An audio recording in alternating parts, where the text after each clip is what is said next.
Welcome back to the AI Ripple Effect podcast, everybody. Today, we're lucky enough to be joined by Giana Court, who is the managing partner at Hippix Logistix. Welcome to the podcast, Giana. Thanks, Adrian, for having me. It's a pleasure to be here. Pleasure to have you. Why don't you start by giving us a bit about your background, your journey so far, and what Hippix Logistix does and who they serve from a customer perspective?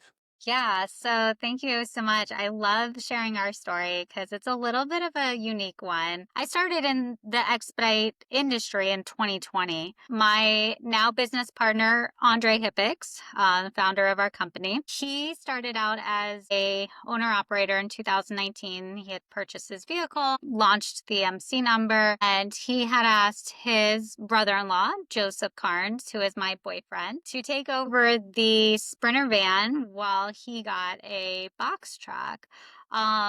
So this happened throughout 2019. Joe was like, no, I'm not a trucker. That's not the direction I want to go in life. And then once the pandemic started hitting, he was like, what? I think I'll leave my tech job and join you on this. And I actually was living in New York at the time. And as everybody knows, New York completely shut down. So I told Joe, I was like, what? I would love to go with you and I can run my business. I was doing insurance benefits. And so I could run my business remotely from the passenger seat of the van. Wow. So I joined Joe in this venture, and it was funny because during that training process, it was the three of us living in the van for about 2 weeks before we were done with training, and we dropped off Andre at the box truck. So Andre had the box truck, Joe and I had a Sprinter van, and we just dived into the expedite freight industry, fell in love with it. The issue that we had is we just did not enjoy working with any of the companies that we were working with. We just felt like the customer service was really bad. Drivers were not being treated fairly. They were certainly being taken advantage of. And I came from a 15-year background in customer service. So for me, if I am going to provide good customer service to everybody that I work with, then I demand the same in return. And so we just didn't see that. So for me, that was one thing where I saw a vision of creating a better company. For Joe, it was actually the tech side. Back in 2020, the tech side of everything, it was very poor. Everything was done via phone calls, text messages. There was one company out there that had really good technology that we appreciated. Even again, with the technology came bad customer service. We were like, all right, there's no company that has great technology and great customer service, so we could do this better. So we ended up, the three of us, me, Joe, and Andre, launched Hippix Logistix in January 2021. And at that time, it was crazy because the boys did operations on the back end, but I was the only dispatcher. And we would bring in the friends that we made on the road. We're very friendly people. So when we stopped at a truck stop, we would talk to other Sprinter van drivers and get their take on what was happening in the industry. That's how we really built our business that first year. We realized that in the United States, there are pockets of areas that don't have good Wi-Fi. So when I am dispatching drivers and I lose Wi-Fi for like an hour, it became a problem because as a driver, you're constantly relying on your dispatcher to find you the next job. So if I go MIA for an hour, then I'm not very reliable. And so it posed some risk in our business. So that's when we decided October of 2021, 10 months later, we were like, all right, we got to get off the road. So that's Joe and I bought a house and now we operate our business off the road now. So we've grown a lot, but that's the start of our story, is going from being an owner operator to the business that we have today. Amazing. And who are your typical customers? So we work off of load boards. Our clients, I guess more business partners, is that we work with brokers. Right now in our database, we have about 300 active brokers that we work with. So we have a lot of opportunity, but brokers come and go. If a driver messes up on one thing, you could be blacklisted from working with them. And then, of course, we have our top brokers that absolutely love us, and they will offer us jobs before they even offer it on the load board. Within 300 relationships, they're all very different from one another. We have been trying to promote our company to work with direct shippers. We've been trying to just within our own communities, market ourselves in golf tournaments, things like that, to just get our names out there on who we are and to see if there's local businesses that can use expedite shipping needs. So that's our goal for the future, is to really expand that direct customer portfolio, book of business, if you will, and learning how to market ourselves in that space. Exciting. Sounds really as though you're focusing on that area and it's poised for growth. What are you seeing generally in the market from both from your sector, but more broadly from a trend perspective? That's a really great question. It's been very interesting the last few months. I'll share this story because it just happened within the last like 2 or 3 weeks. I do pull our data all the time, at least on a monthly basis. I do monthly reports of how the month went, just to educate our new drivers coming in and to educate our dispatchers on how the market is looking. Was doing driver reviews as well, like every 3 months, which is something that I had in my professional life, to sit down with my boss every 3 months to go over where my progress is. And of course, when you're working with a lot of 1099 operators, they don't have that structure. Sure. So I felt like this is a good opportunity to have that conversation with our drivers on, hey, this is where you're at right now. This is how much money you're making. And this is where you're at within the company. What are your goals and how can we get you there? So that's why I do all of these reports. The last report I just pulled maybe 2 or 3 weeks ago, I was really happy. I saw average rates that our drivers were making were about $1.04 a mile. If you know anything about the expedite industry, for the cargo vans and sprinter van space, that's a good rate. Anything over $1 a mile is a pretty good rate. I would say like between like 85 cents to $1 is probably like your average rate. So anything over that is really good, at least from what we see. So over $1 a mile, I'm happy. I'm like, great, rates are going up. We're doing great. And then I started seeing some of our drivers quit and completely just leave the industry altogether. And they're like, I'm not making money. I can't do this anymore. I have to go. Obviously, that's concerning. It's our job to make sure that our drivers are being provided for. I was like, well, why are you guys quitting when the rates are looking good? And then as I investigated this data more thoroughly, I saw two things. One, the quantity of jobs that we're booking is lower. That that was very concerning. So just to piggyback off of that piece of information, we ended up reaching out to one of our mentors in the industry and we were like, hey, what are you experiencing on your side? There's something that we're not seeing. And he also confirmed, yes, that the quantity of freight right now is low, very low. It's just we're not seeing as much production in the United States as normal. Right. If there is production, then you know, these are probably companies that just already are set with their shipping needs, as far as they have their set brokers that they use and they're really not looking Yeah. for other options. But even on top of production being low, he says if he offers a load out on a load board, he's having about, on average, about 40 offers for every job that he puts out there. How we work is, for those of your subscribers that don't really know too much on the expedite industry and the load board part, is that we bid on jobs. And so this, obviously, it's cutthroat bidding wars all the time, but you want to make sure there's a fine art to it, that you're bidding for to make sure it's a fair rate, but Yeah. Yeah. also a winning rate too.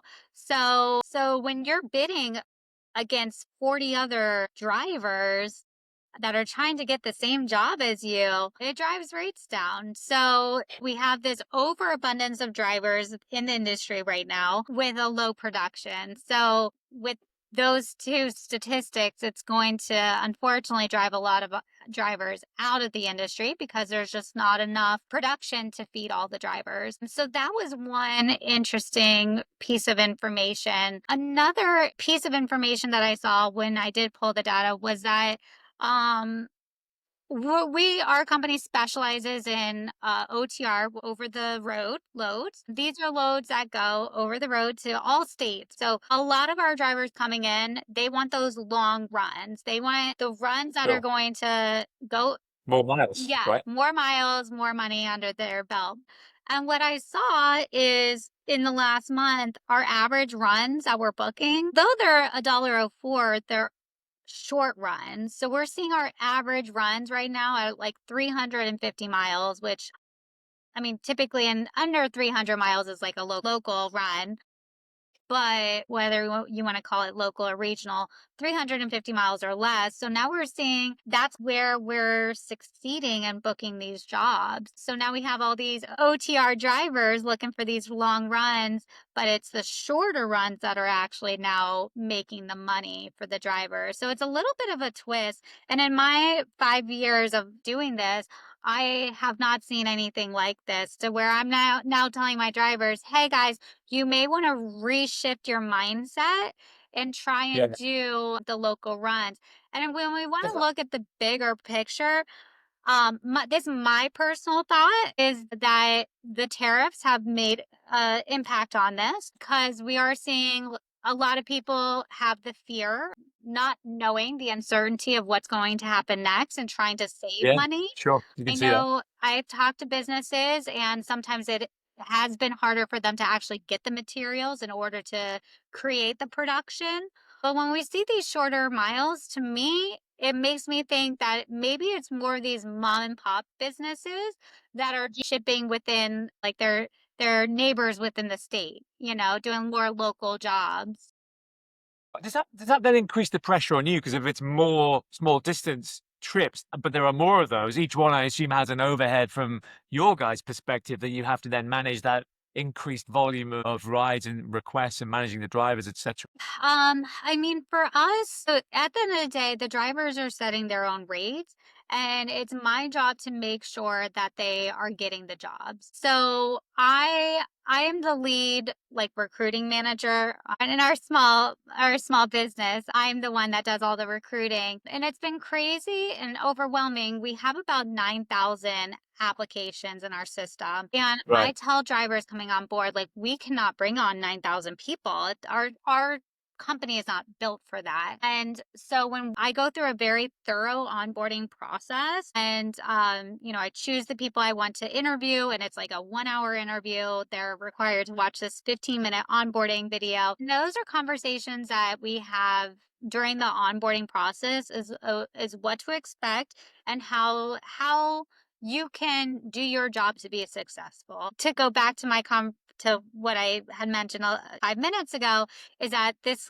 can change, right? Like, where I would have said maybe a month ago, hey, if you bid like 90 to 95 cents a mile, then that's a success rate that will be able to book you loads. But now it's like, now it's the shorter runs that are going to be more profitable for you. So that's just what we're seeing right now in today's market, and trying to shift their mindset to this success model. So that's no, I understand. And sorry for keep interrupting. So that supply, your drivers are that supply, matching it to demands. You're saying you're getting most of it from the job boards at the moment, but then you're going to look to try and get it direct from those suppliers, so that then you match the two together in your own systems. Right. So brilliant. So what is your view on AI in your particular space, but more broadly in logistics as well? Yeah, so AI, obviously, it's the topic of the year. Like I mentioned earlier, we came from entering this industry with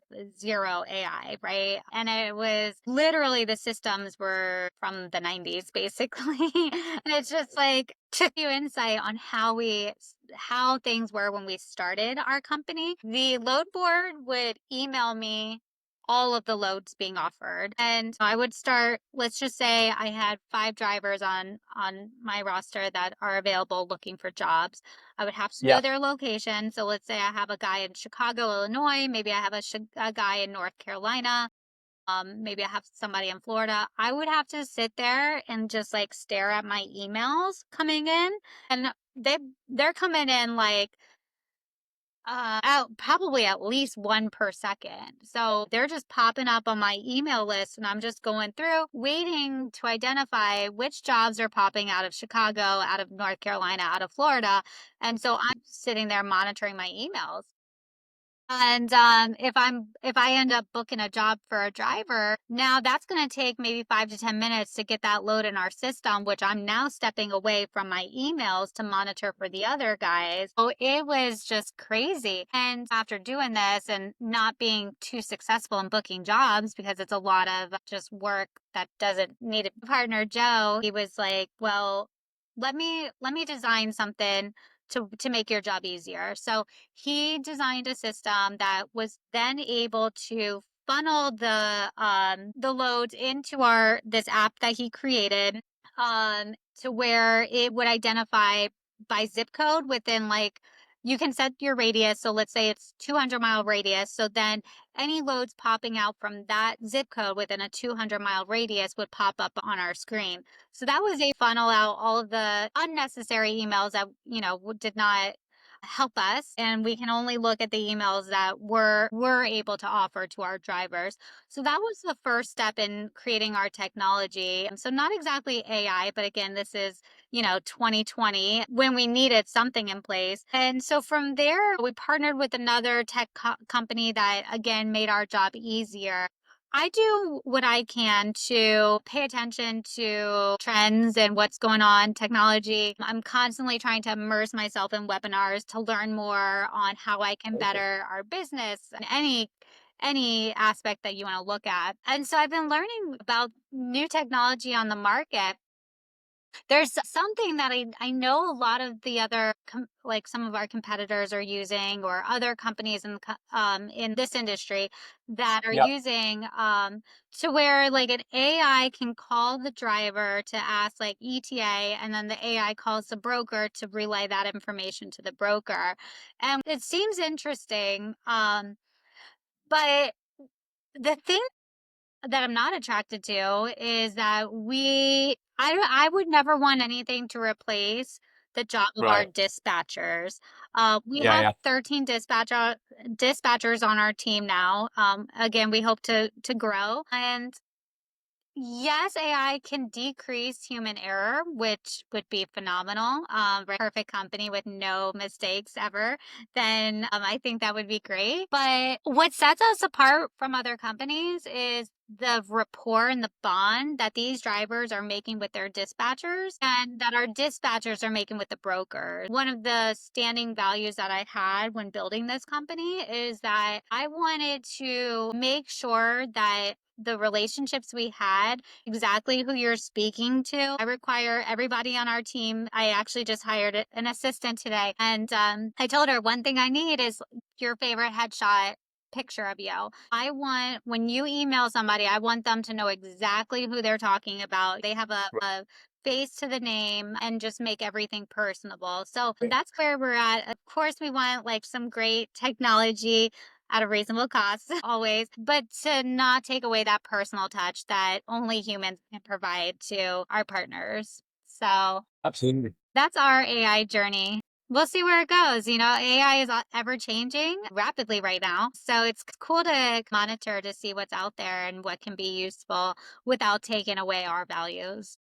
No, that's a great point. I think, making sure you keep that human in the loop is really important. So, thank you for sharing. And for you as a business, and where you've been and where you are today, what have been the key milestones that you've encountered on the way, and any ones you want to share about how you overcame any challenges associated with them? Yeah, I call him our cyber bully. We had a cyber bully that tried to take us down. He runs, Really? yeah, I guess a pretty successful YouTube channel. And we were the target of a couple of his episodes. He spread false information about our company. We reached out to him and said, "Hey, we love what you're doing. We love trying to take down the bad players in the industry. There's many of them out there. That's not us. We love to share our business model with you so you can understand how our company operates, and to get to know who we are and what we do." And he wanted no part of that. He was like, absolutely not. You know, the only time I'll talk to you guys if it's at court trying to take us down.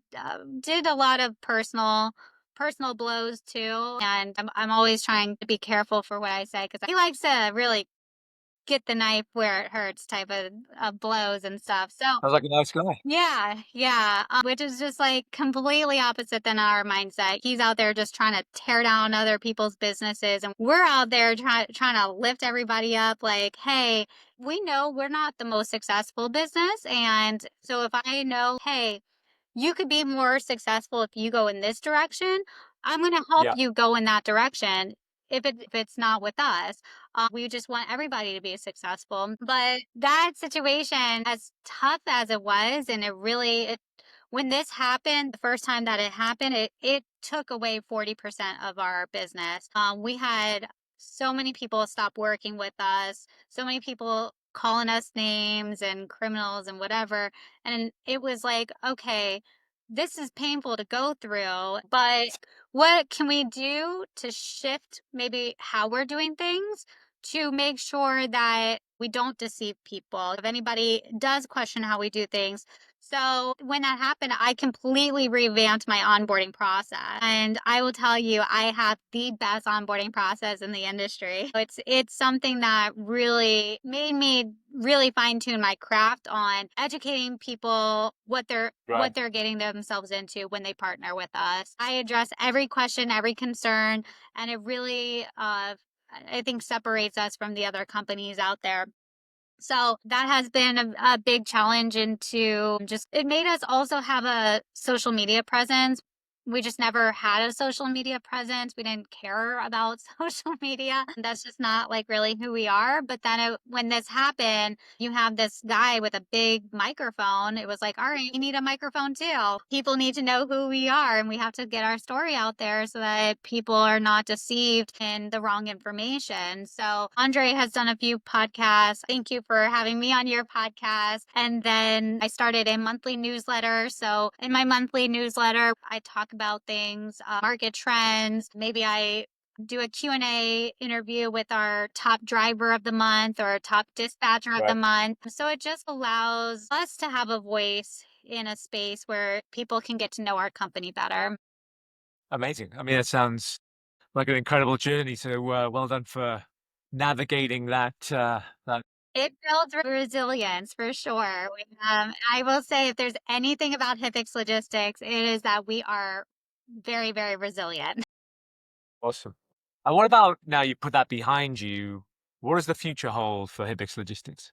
So our goal is to start building, like I said, our direct shipper portfolio book of business. We're getting ideas and business plans in place to start working more in that space. We have a really great mentor that we're working with, and he's just been amazing to take us under his wing and to educate Right. us on stuff. With getting direct shippers comes sales, and I have sales experience. Joe has a little bit of sales experience. Andre I don't think has any. We love Andre, but that this will be a new space for him to step in, and so I hate sales. I really do. Like it's like overcoming objections and all of that. And I just had a conversation with a new driver that I hired who actually he was a broker, and when I Right. told him like, hey, this is our plan of where we're growing next, he was like, be careful because it's really hard. Like, there's a lot of shippers that already have their brokers and they're not looking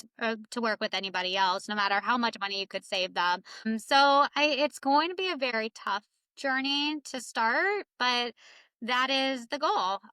Ideally, I would like this to launch by January 2026 to get that ball rolling. It's really I tell everybody, if we could get our drivers higher pay, then we would be the perfect company. I really believe like the pay has just been a struggle for our drivers. Our margins are very small on what we make, so Sure. it's not like we're profiting much either. So that's the hurdle. If we could just cut that like 40% from the brokers, then we'll be right Yeah. where Yeah. we are. Um, but we'll see what that's the journey that we're figuring out to elevate ourselves to the next chapter.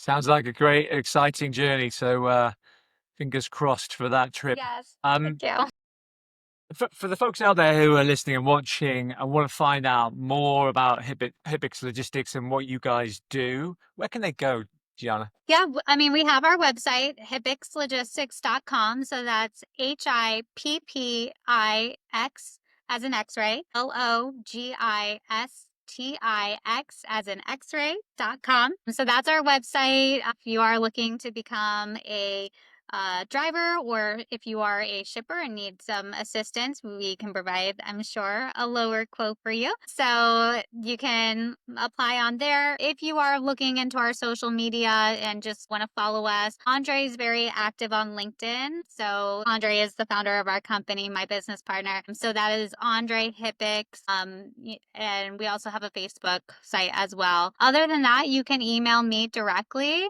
at info, INFO, at hippixlogistics.com.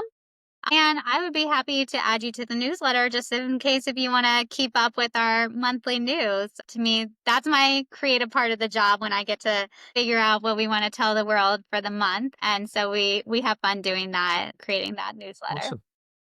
Brilliant. Okay. Well, listen, I'll make sure I include those links in the description of the podcast when it's done. So thank you very much, Gianna. Thank you to everybody out there for watching. We'll see you in the next episode of the AI Ripple Effect podcast. Thank you, Adrian. Bye, everyone.